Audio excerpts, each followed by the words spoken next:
Ikhwati fillah yang dimuliakan Allah Subhanahu wa taala. Insyaallah nasta'inu billah, hari ini kita akan belajar dua sosok perempuan yang luar biasa.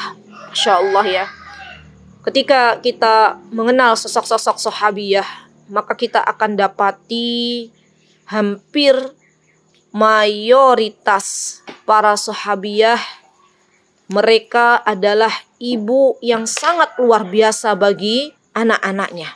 Kita akan belajar dua sosok ibu yang sangat luar biasa, bagaimana mereka memberikan motivasi kepada putra-putranya sampai-sampai terkenal ya. Lubabah yang akan kita pelajari nanti, Lubabah binti Harith atau Ummul Fadl, itu memiliki anak yang sangat luar biasa. Khansa juga memiliki putra yang sangat luar biasa. Maka dari itu saya ajak diri saya terlebih dahulu dan teman-teman semuanya, ketika kita mendengarkan ilmu, ketika kita duduk di majelis ilmu, dengarkan dengan seksama. Jangan sampai disambi-sambi, karena nanti yang didapatkan kalau disambi-sambi separuh-separuh, sepotong-sepotong. Mudah-mudahan Allah Subhanahu wa taala memberikan keberkahan waktu untuk kita semuanya, dan mudah-mudahan Allah mencatat pahala yang berlipat ganda ketika kita duduk di majelis ilmu. Baik, bismillahirrahmanirrahim. Kita akan belajar tentang, hari ini kita akan berkenalan tentang Ummul Fadl. Ummul Fadl. Ummul Fadl ini nama beliau adalah Lubabah. Lubabah bintil Harith bin Huzn bin Bajir bin Hilaliyah. Ya. Atau biasanya beliau dikenal dengan Lubabah Al-Kubro.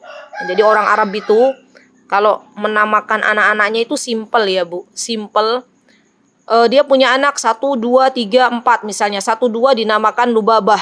Yang paling besar Lubabah Al-Kubro. Misalnya yang paling kecil Lubabah Sughra. Nanti punya 3, 4 namanya Ahmad. Misalnya Ahmad Al-Kubro, Ahmad As-Sughra. Itu mereka bikin nama sesimpel-simpelnya. Dan biasanya orang Arab itu yang saya ketahui ya, Masya Allah, mereka kalau bikin nama itu satu saja, satu kata saja. Nanti disandarkan ke ayahnya, ke kakeknya, ke mbah buyutnya. Ya. Berbeda dengan kita ya yang ada di Indonesia itu, Masya Allah, kalau nama panjang sekali kayak kereta ya. Sampai kalau mau disandarkan ke bin tuh sudah nggak cukup, ya nggak cukup untuk penamaannya. Ya, jadi ini Lubabah itu punya adik yang dikenal dengan Lubabah As-Sughra, dan yang akan kita bahas adalah Lubabah Al-Kubro.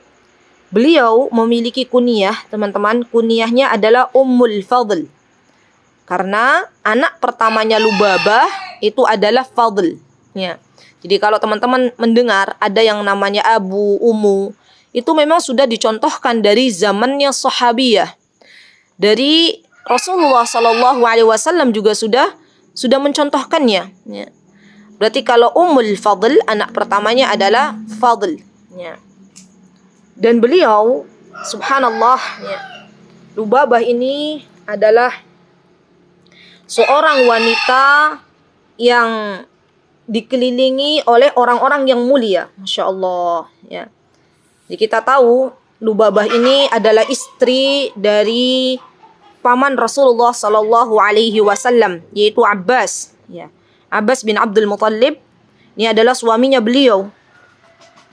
Dan beliau juga dikelilingi oleh saudari-saudarinya yang semuanya adalah orang-orang yang beriman. Rasulullah SAW pernah menyanjung ya keempat perempuan di mana mereka adalah orang-orang mukminah. Ya. Dengan sabda beliau, kata beliau, keempat wanita yang beriman kepada Allah Subhanahu wa taala dan mereka semuanya adalah saudari, adalah kandung, yakni Maimunah istri Rasulullah sallallahu alaihi wasallam. Kemudian ada Ummul Fadl yaitu Lubabah Al-Kubra, Asma binti Umais, ya Asma binti Umais bukan Asma binti Abu Bakar, dan Salma. Jadi Rasulullah SAW mengingatkan ada 4 saudari kandung yang mana mereka semuanya beriman. Siapa keempatnya? Maimunah, Ummul Fadl, Asma binti Umais, dan Salma. Ya, subhanallah teman-teman. Keempat wanita ini mereka memiliki suami yang sangat-sangat luar biasa. Ya, kita tahu Maimunah, beliau bersuamikan Rasulullah Sallallahu Alaihi Wasallam. Ummul Fadl bersuamikan Abbas bin Abdul Muttalib. Asma binti Umais, beliau memiliki suami yaitu Ja'far. Yang mana nanti Ja'far sudah meninggal, kita tahu nanti yang menikahi Asma binti Umais adalah Abu Bakar As-Siddiq. Ya kan, keren kan? Suaminya tuh keren-keren gitu loh. Dan Salma itu bersuamikan Hamzah bin Abdul Muttalib. Jadi keempat wanita-wanita mukminah ini memiliki sosok-sosok suami yang luar biasa. Baik. Kemudian teman-teman yang dimuliakan oleh Allah Subhanahu wa taala, beliau juga Ummul Fadl ini memiliki, Allah karuniakan putra-putra yang sangat luar biasa. Ya. Ada yang mengatakan putranya Ummul Fadl itu semuanya adalah putra 6 orang. Ada yang mengatakan putra Ummul Fadl 6 dan 1 perempuan ya. Jadi para ahli surah berbeda pendapat. Yang mengatakan bahwasanya anak-anaknya Ummul Fadl semuanya putra, ya mereka adalah Fadl. Fadl itu putranya Lubabah yang pertama. Kemudian ada Abdullah yang nanti terkenal dengan Abdullah bin Abbas ya. Dan Abdullah bin Abbas ini terkenal dengan julukan Hibrul Ummah, saking pinternya, saking berilmunya ya, Masya Allah, saking cerdasnya. Itu julukan yang diberikan kepada Abdullah bin Abbas. Ada Ubaidullah, ya, ada Ma'bad, ada Qasam, dan ada Abdurrahman. Semuanya adalah putranya Abbas, ya, yang ibunya bernama Lubabah. Ya. Dan kalau yang mengatakan bahwasanya ada 1 putri, yaitu putrinya Lubabah, yaitu Ummu Habibah. Ya. Wallahu ta'ala alam bisawab. Yang pasti ke-6 putra ini adalah yang kelak Allah jadikan ke-6 putra dari putra Abbas ya, bersama pasangannya yaitu Lubabah, adalah anak-anak laki-laki yang sangat-sangat luar biasa dalam membela Islam. Masya Allah. Sampai-sampai Abdullah bin Yazid, beliau pernah mengatakan, kata beliau nih, saking hebatnya Lubabah ya, telah melahirkan putra-putra yang sangat luar biasa. Kata Abdullah bin Yazid, tiada seorang wanita pun yang melahirkan orang-orang terkemuka yang aku lihat sebagaimana 6 putra Ummul Fadl. Ya, Masya Allah. Dan kita tahu ya teman-teman, bahwasanya ditegapnya seorang laki-laki yang hebat, itu ketahuilah di belakangnya ada wanita yang sangat luar biasa. Jadi kita sebagai seorang wanita, kalaupun kita tidak bisa hebat, kita tidak bisa menjadi luar biasa, minimal kita bisa menjadi ibu bagi anak-anak kita, yang kelak anak-anak kita akan Allah hebatkan, akan Allah berikan kelebihan untuk membela Islam. Ya. Tidak usah kita tidak percaya diri, kalaupun memang misalnya kita baru mengenal Islam, ya baru mengenal ilmu, tidak usah kecewa, kita bisa didik anak-anak kita. Ya, mudah-mudahan Allah Subhanahu wa taala mengampuni dosa-dosa kita di masa lalu, dan kita berharap kepada Allah Subhanahu wa taala mudah-mudahan Allah mengangkat derajat anak-anak kita, ya baik di dunia maupun di surganya Allah. Jadi kita memantaskan diri kita saat ini menjadi seorang ibu yang salihah. Caranya dengan memperbanyak datang ke majelis ilmu, mendekatkan sedekat-dekatnya dengan Allah Subhanahu wa taala, dan berdoa untuk anak-anak kita. Baik, kemudian teman-teman yang dimuliakan oleh Allah, Ummul Fadl ini termasuk dari kalangan wanita yang dari jalur pertama yang masuk Islam. Ya, jadi Ummul Fadl, ahli sirah mengatakan bahwasanya Ummul Fadl ini masuk Islam setelah Khadijah bintu Khuwailid. Jadi setelah Khadijah masuk Islam, kemudian disusul oleh Lubabah Al-Kubra, ya, oleh Lubabah Al-Kubra. Masya Allah ya.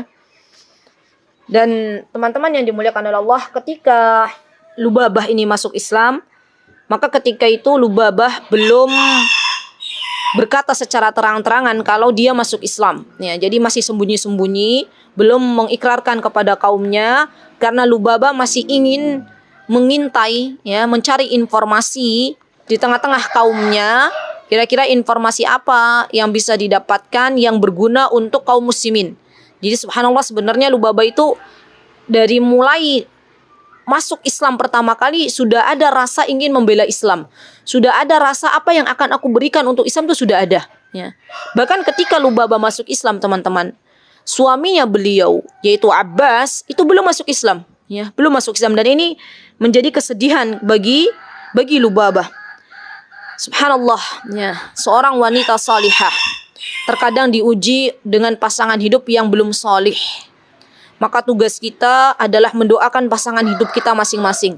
Sebagaimana Lubabah mendoakan Abbas agar masuk Islam dan Allah ijabah doanya Lubabah, ya, dengan masuknya Abbas ketika dalam peperangan Badar, ya, ketika Abbas ditawan, kemudian Abbas setelah itu diberikan hidayah oleh Allah Subhanahu wa taala dan Abbas masuk ke dalam Islam. Baik, saudariku yang dimuliakan oleh Allah Subhanahu wa taala. Jadi Lubabah ini termasuk golongan wanita yang lebih dulu masuk Islam, termasuk dari wanita-wanita jajaran wanita yang masuk pertama kali beriman kepada Allah Subhanahu wa taala dan Rasulnya. Ya. Dan kita tahu, teman-teman yang dimuliakan oleh Allah, ketika orang-orang kafir yang mengetahui ada golongan-golongan yang masuk Islam pertama kali, maka ketika itu orang-orang kafir berusaha menyiksa para sahabat Nabi kita Muhammad SAW, dan Lubabah ketika itu menyaksikan penyiksaan yang diberikan oleh orang-orang kafir Quraisy kepada para sahabat. Sampai-sampai beliau mengatakan waktu itu, ya, dan beliau waktu itu sudah punya anak Abdullah. Kata beliau, ya Allah, aku tuh sebenarnya pengen nolong, ya, tapi tiadalah daya karena saya itu lemah, ya. Subhanallah, teman-teman. Seorang wanita yang lemah saja ketika melihat saudaranya disiksa, ya, oleh orang-orang kafir, maka dia minimal, ya, dia bela dengan hatinya, dia bela dengan ucapannya. Karena tidak bisa melihat di depan matanya orang-orang atau saudarinya disiksa, ya, oleh orang-orang kafir. Maka bagi kita semuanya juga, hendaklah ketika ada saudari kita dizalimi, hendaklah kita menolong. Kalau kita bisa menolong dengan tangan kita, kita tolong dengan tangan kita. Kalau kita bisa menolong dengan ucapan kita, kita tolong dengan ucapan kita. Kalau kita bisa menolong dengan doa, kita tolong dengan doa, ya. Itulah sikap yang harus ditunjukkan bagi seorang mukminah. Baik. Nah, teman-teman yang dimuliakan oleh Allah Subhanahu wa taala, kemudian ketika itu Lubabah akhirnya ketika hijrah Nabi kita Muhammad SAW ke kota Madinah, maka Lubabah belum bisa berhijrah karena menunggu Abbas, ya, sampai Abbas masuk ke dalam Islam. Baru kemudian setelah Abbas, ya, akhirnya Allah berikan hidayah untuk masuk Islam. Maka ketika itu Lubabah beserta keluarga besarnya, ya, beserta Abbas, suaminya dan anak-anaknya, beliau baru kemudian berhijrah ke kota Madinah. Masya Allah, ya. Nah, ada peristiwa yang perlu kita ketahui, ya, di kehidupan Lubabah, ya, terutama adalah kehidupan Abbas. Ketika itu terjadilah perang Badar Kubro di tahun 2 Hijriah, ya. Dan orang-orang kafir kala itu mengatakan kepada kaumnya untuk ikut dalam peperangan Badar. Dan kita tahu bahwasanya Abbas ketika itu belum masuk Islam, teman-teman. Abbas jadi belum beriman kepada Rasulullah SAW dan masih meyakini agama nenek moyangnya, ya. Maka ketika itu Abbas ikut dalam peperangan Badar, tapi dalam keadaan terpaksa. Jadi dipaksa oleh kaumnya untuk ikut. Dan setelah sampai di medan pertempuran, Abbas, ya, pamannya Rasulullah SAW, itu tidak melawan sama sekali. Dia datang ke medan pertempuran tapi tidak berperang, ya. Dia hanya diam, mematung, ya, diam. Bahkan Abbas itu sampai keluar air mata, ya. Dan air mata Abbas tuh bukan menangisi kaumnya, bukan. Dia bertanya kepada sahabatnya, bertanya kepada salah satu sahabat, ya, bagaimana kabar keponakanku Muhammad? Bagaimana dengan keselamatannya? Jadi yang dikhawatirkan oleh Abbas sebenarnya adalah keselamatan Nabi kita Muhammad sallallahu alaihi wasallam, subhanallah. Ya, dan Rasulullah SAW mengetahui akan hal tersebut, maka Rasulullah SAW mewanti-wanti kepada sahabat beliau, wahai sahabatku, kata Rasulullah SAW, kalau di antara kalian ada yang menemui Bani Hashim, ya, maka janganlah engkau bunuh. Kalau ada di antara kalian yang bertemu dengan Abdul Bakhtari bin Hisham, kata Rasulullah SAW, jangan dibunuh. Kalau di antara kalian ada yang bertemu dengan Abbas bin Muttalib, maka jangan kalian bunuh, karena mereka itu diajak secara paksa. Dan sahabat radhiyallahu anhum jami'an, mereka mendengar apa yang dinasihatkan oleh Rasulullah sallallahu alaihi wasallam, apa yang diwasiatkan oleh Rasulullah SAW, dan mereka sami'na wa ata'na, mereka taati, ya. Ketika melihat Abbas dalam keadaan mematung, ya, maka mereka pun menawan Abbas tapi tidak membunuhnya. Ya, Abbas dibawa ke hadapan Rasulullah sallallahu alaihi wasallam yang menjadi tawanan perang Badar, dan ketika itu yang membawa, ya, ketika perang Badar adalah Abu Yasar, ya, dan dibawa ke hadapan Nabi kita Muhammad sallallahu alaihi wasallam. Maka ketika Rasulullah sallallahu alaihi wasallam mengetahui Abbas menjadi tawanan, ya, maka kata Rasulullah SAW, sebenarnya yang membawa Abbas kemari, ya, yang menawannya, itu yang membawanya, yang menawannya pertama kali itu bukan Abu Yasar, tapi malaikat. Dan betul ketika Rasulullah SAW bertanya kepada Abu Yasar, ya, wahai Abu Yasar, bagaimana engkau bisa menangkap Abbas? Maka Abu Yasar pun mengatakan, sesungguhnya yang menangkap pertama kali itu bukan aku, ada yang membantuku. Dan Abu Yasar menceritakan sifat-sifat yang membantu untuk menawan Abbas. Kemudian Rasulullah SAW mengatakan, ia adalah seorang malaikat mulia yang membantu menawannya, yang bantumu untuk menawannya. Subhanallah. Dan kita tahu, ya teman-teman, di kisah perang Badar itu ada banyak ribuan malaikat yang memang Allah turunkan untuk membela Rasulullah SAW. Ya. Sampai nanti kita bisa mendengar apa yang dikatakan oleh Abu Sufyan ketika Abu Sufyan, ya, menemui, atau ketika Abu Sufyan datang ke kota Mekah, dan ini juga salah satu keberanian Ummul Fadl, ya. Ketika usai perang Badar itu, ya, Abu Sufyan kembali ke kota Mekah. Dan ketika itu ada Abu Lahab di Mekah, ya. Dan di sampingnya Abu Lahab ada budaknya Abbas, ya, budaknya Abbas, yaitu Rafi', ya, namanya Rafi' atau Abu Rafi'. Abu Rafi' ada di samping Abu Lahab, ya. Apa yang dikatakan Abu Sufyan ketika menjelaskan, ya, bagaimana peperangan Badar kala itu? Abu Lahab bertanya kepada Abu Sufyan, Abu Lahab ini tidak ikut perang Badar, ya. Abu Lahab ini pamannya Rasulullah SAW, tapi dia pengecut, ya, pengkhianat, penakut, ya. Jadi Abu Lahab itu seorang paman Rasulullah SAW tapi belum beriman kepada Rasulullah SAW, ya, bahkan memusuhi Rasulullah SAW sampai namanya diabadikan di Quran, ya, tabbat yada Abi Lahab wa tab, ya. Dan Abu Lahab bertanya kepada Abu Sufyan, ya, apa yang sudah terjadi di peperangan Badar, ya. Harapan Abu Lahab kala itu, teman-teman, dia ingin mendengarkan bahwasanya yang memenangkan pertempuran ini adalah pihaknya, orang-orang kafir Quraisy. Tapi ternyata Abu Sufyan menjelaskan dengan gagah beraninya. Beliau menjelaskan, kata beliau, ya, wahai Abu Lahab, ketika kami berhadapan dengan kaum muslimin, ya, dan kami serahkan pundak-pundak kami kepada mereka, ya. Maksudnya jadi peperangannya itu peperangan yang sangat sengit, ya. Kami itu, kata Abu Sufyan, melihat banyak di antara pasukan-pasukan yang kala itu berada di barisan kaum muslimin, menunggangi kuda yang sangat gagah berani, yang sangat gagah. Kudanya warna hitam, dan mereka, katanya Abu Sufyan, itu berkeliaran, ya, di antara langit dan bumi. Maksudnya jadi pasukan yang Allah turunkan ini, ya, berkuda, memakai pakaian putih. Kemudian kudanya kuda warna hitam yang gagah. Tapi mereka tidak menginjak gitu ya. Jadi berkeliaran aja antara bainas sama'i wal ard, antara bumi dan langit.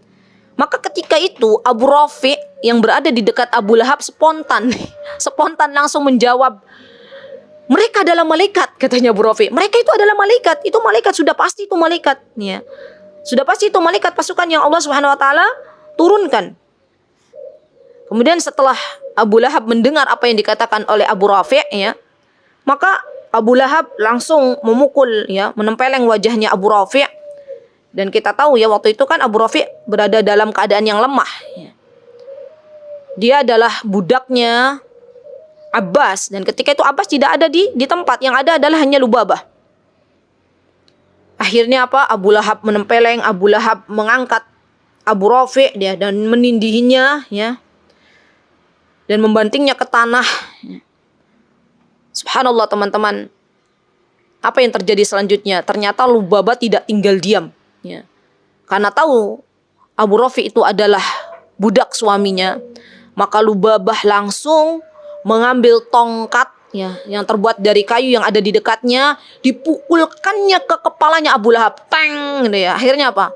Akhirnya Abu Lahab jatuh, dan lukanya Abu Lahab, ya, yang dipukulkan oleh Lubabah itu teman-teman, akhirnya tidak berselang lama, ya, 7 hari setelah itu Abu Lahab meninggal dunia. Abu Lahab meninggal dan Allah timpakan luka bisul di sekujur tubuhnya, ya, di sekujur tubuhnya Abu Lahab. Jadi pertama dipukul oleh Lubabah itu. Setelah itu Abu Lahab sakitnya bertambah parah. Kemudian 7 hari setelahnya Allah panggil, ya, Abu Lahab, ya. Jadi subhanallah, ini Lubabah ini benar-benar wanita yang sangat-sangat pemberani, ya. Kemarin kita sudah belajar di pertemuan kemarin ada wanita yang sangat pemberani juga, yaitu Sofiyah, ya, Sofiyah binti Abdul Muthalib. Dan hari ini kita bisa menyaksikan bagaimana keberanian seorang wanita menghadapi orang-orang atau musuh-musuh Allah Subhanahu wa taala, ya. Jadi Lubabah itu tidak ada rasa takutnya ketika melihat, ya, dengan mata kepalanya sendiri budaknya disiksa. Dan kita tahu teman-teman, di Arab itu, kalau jadi pada masa lalu, pada zaman lalu, kalau ada seseorang punya budak, itu seperti punya barang.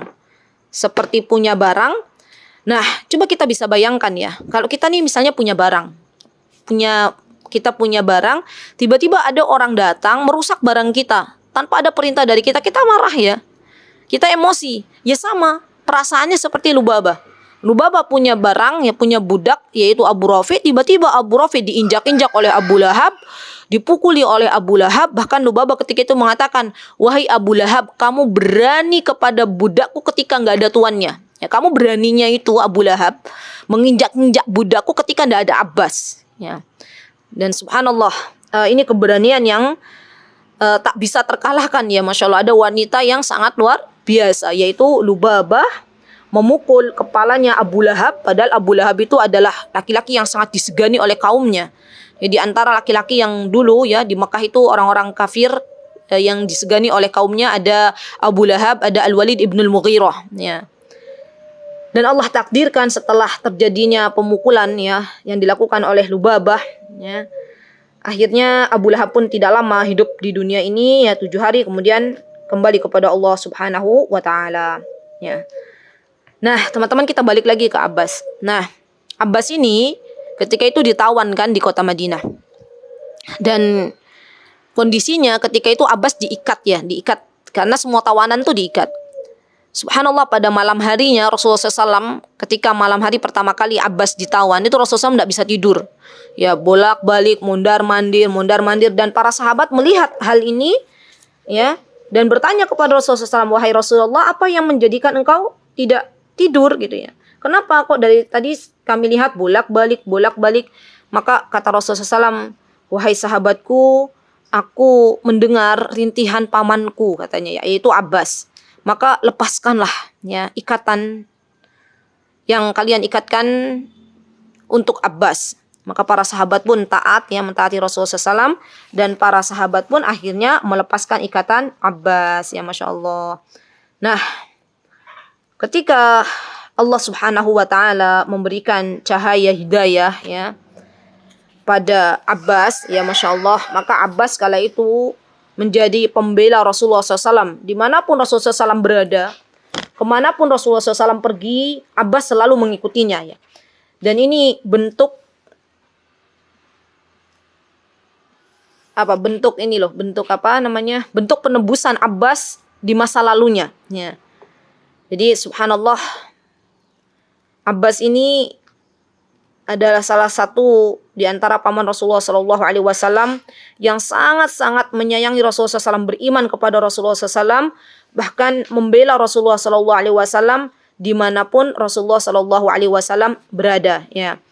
Nah, kisahnya Abbas ketika beliau akhirnya mengumandangkan keislamannya, ya. Beliau ketika itu kembali ke kota Makkah, ya, setelah peperangan Badar usai kembali ke kota Makkah. Dan ketika itu sebenarnya Abbas sudah ada rasa ingin masuk Islam, ya, sudah ada rasa ingin masuk Islam. Kemudian baru beliau mengutarakan keislaman beliau setelah beliau mendengar Hajjaj bin Ilyas As-Sulami. Jadi ada ketika itu Hajjaj, ya, pada peperangan Khaybar, beliau sudah masuk Islam dan meminta kepada Rasulullah SAW, ya, untuk kembali ke Mekah untuk mengambil harta bendanya. Kembalilah Hajjaj ke Mekah, dan setelah itu mengambil barang-barang dari kaumnya, bertemu dengan Abbas dan memberitahu kepada Abbas bahwasanya saya telah masuk Islam, ya, akan kembali ke kota Madinah, ya, tapi mengambil dulu harta-harta yang saya titipkan kepada kaumku. Kemudian setelah itu Abbas pun tawaf di depan Ka'bah, ya, sambil membawa tongkat, dan orang-orang ketika itu sempat mencemooh Abbas, ya, dan menganggap bahwasanya apa yang dilakukan oleh Abbas itu adalah sesuatu yang mengancam bagi Abbas, ya. Subhanallah, atas pertolongan Allah Azza wa Jalla akhirnya Abbas, ya, masuk ke dalam Islam dan membawa serta istri Abbas yaitu Lubabah beserta anak-anaknya ke kota Madinah. Masya Allah. Nah, teman-teman yang dimuliakan oleh Allah Subhanahu wa Ta'ala, di antara keutamaan yang dimiliki oleh Lubabah, di antaranya adalah Lubabah ini adalah seorang wanita yang diberikan kesempatan oleh Allah Subhanahu wa Ta'ala untuk menyusui anaknya Fatimah, ya.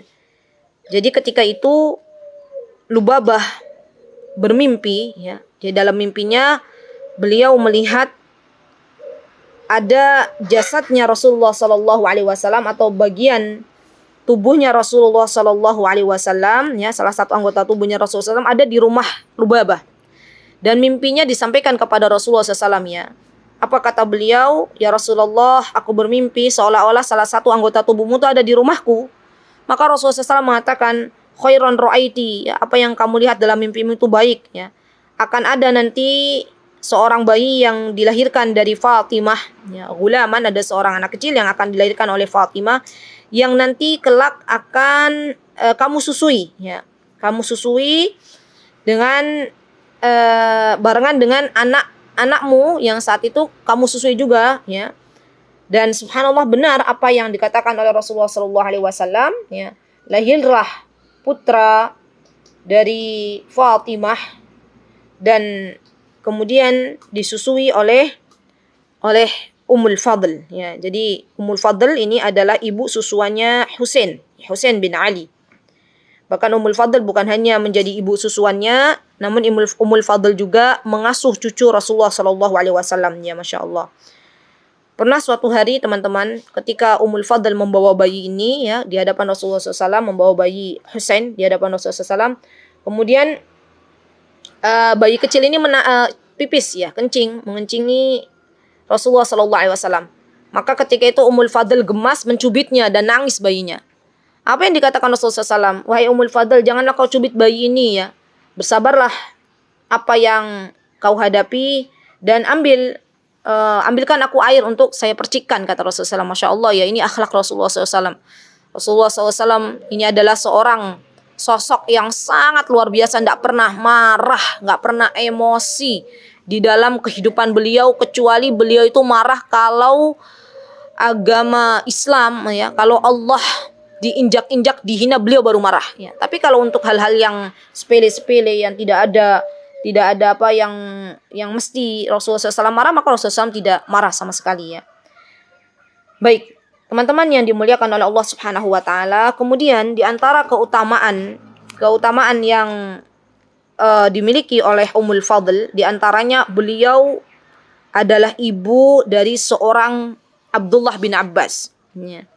Yang kita tahu ya, teman-teman, Abdullah bin Abbas ini adalah seorang sahabat ya, seorang yang sangat luar biasa ya, dicintai oleh Rasulullah sallallahu alaihi wasallam.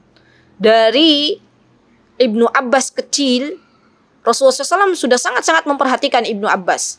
Maka tidak heran kita ingat ya, bahwasanya ketika Rasulullah SAW menunggangi sebuah tunggangan bersama Abdullah bin Abbas ketika Abdullah bin Abbas masih kecil, maka Rasulullah SAW menasihati Abdullah bin Abbas ya.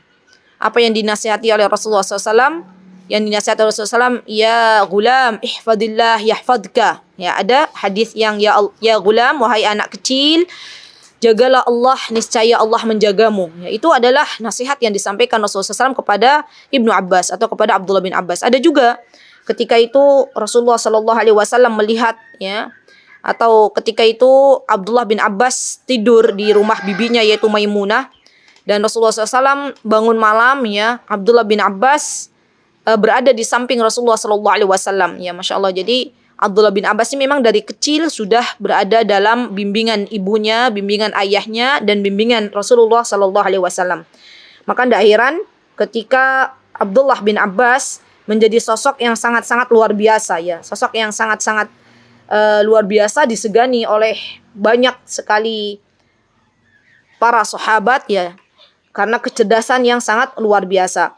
Dan ketika itu Lubabah ya ketika hamil, maka Rasulullah SAW ketika itu memberikan kabar kepada Ummul Fadl ya. Jadi ketika Lubabah ini mengandung, maka Rasulullah SAW mengatakan, ya Ummul Fadl ya, bayi yang kau kandung itu adalah laki-laki. Dari mana Rasulullah SAW mendapatkan kabar ini? Dari wahyu ya. Maka kata Rasulullah SAW, kalau nanti kau lahirkan bayi tersebut, bawa ke hadapanku, akan aku tahnik ya, dan akan aku doakan.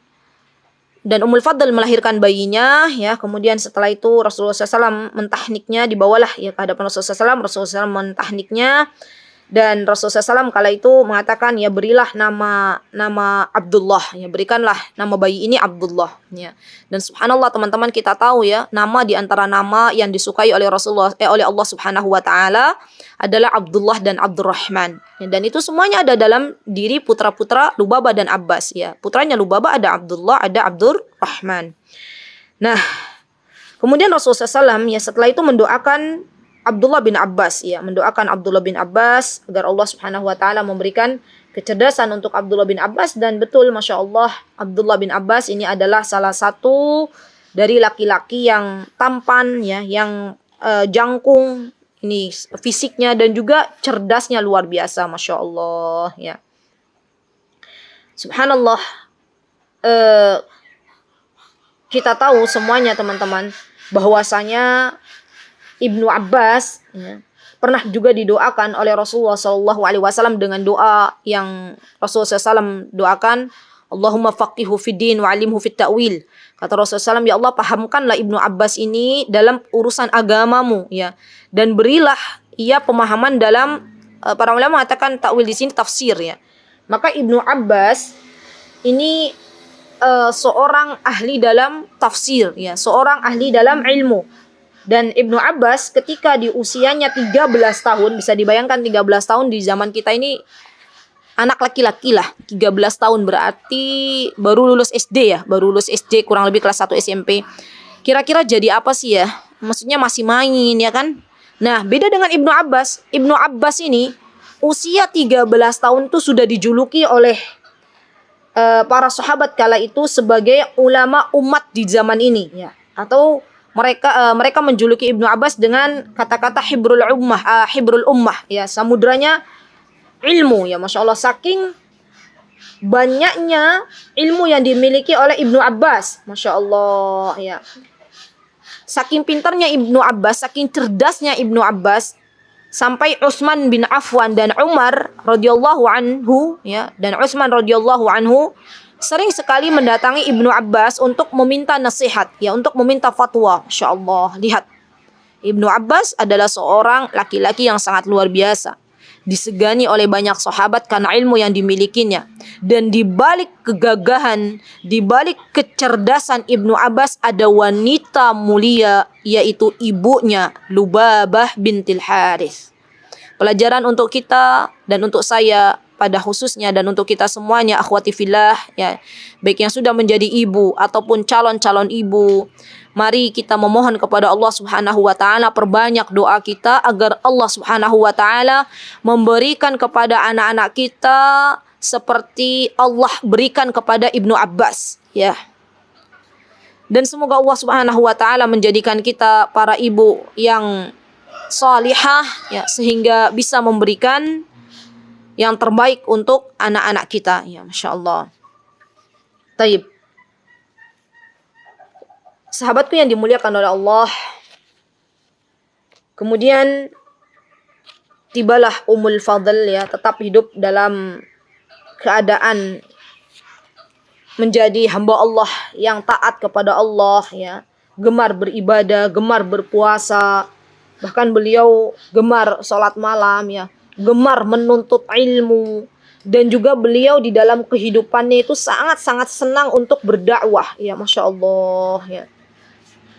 Bahkan Umar dan Utsman ketika tahu bahwasanya Ummul Fadl ini memiliki banyak keutamaan ya yang dimiliki oleh Ummul Fadl, maka kala itu ketika mereka menjadi khalifah ya, mereka menjamin kehidupan Ummul Fadl ya. Jadi setelah Abbas meninggal, maka mereka pun sangat-sangat memperhatikan kehidupan Ummul Fadl ya. Masya Allah. Dan akhirnya wanita yang mulia ini kembali kepada Allah Subhanahu wa taala pada zaman Khilafah Utsman bin Affan ya. Dia meninggal dunia Ummul Fadl di zaman Khilafah Utsman bin Affan.